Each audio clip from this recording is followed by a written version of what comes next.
বিসমিল্লাহির রহমানির রহিম। আমি আব্দুল হাইয়ুম, আশা করি অনেকেই চিনেন আমাকে। আমি একটি ছোট্ট ঘটনা বলেই শেষ করব। জেলখানার গত 2024 28 তারিখে 28শে ডিসেম্বর আমাকে উঠে নিয়ে যায় বাঙাবাড়ি থেকে। তারপরে আমাকে প্রশ্ন করলো যে আপনি কোন দল করেন। আমি কইছি বিএনপি করি। ভাই ঠিক আছে, আপনার লাইন এখানে শুতেন। তারপরে 30 তারিখে একজন জামাত ইসলামের ভাই জেলে পড়লো। কোন দল করেন ভাই? জামাত ইসলাম।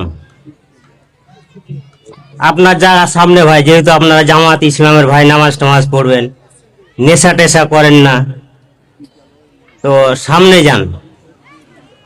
আমি ওখানেই নিয়ত করছিলাম যে আজ যদি জামাত ইসলাম করতাম তাহলে হয়তো ওই জায়গাটা পেতাম।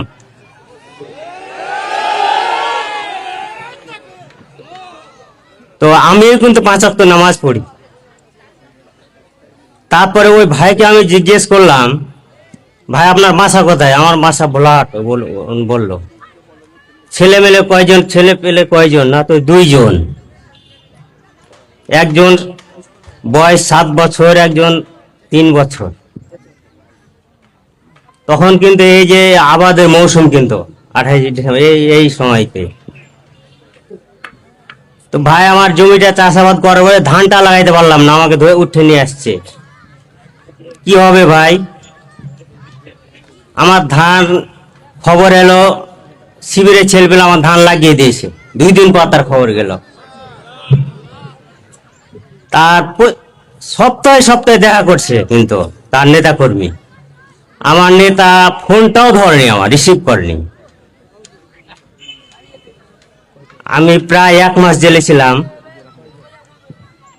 হয়তো অনেকেই জানে আমার একটা বড় গার্মেন্ট ছিল বাঙাবাড়ি ইউনিয়নে। সে একটা সান্ত্বনামূলক কথাও বলেনি আমাকে, এমনকি ফোনটাও ধরেনি। তো এই ন্যায় নিষ্ঠাবান আদর্শ দেখেই আমি আজ থেকে কাজ করবো জামাতে ইসলামের পক্ষে। এটাই আমার শেষ কথা। আলহামদুলিল্লাহ।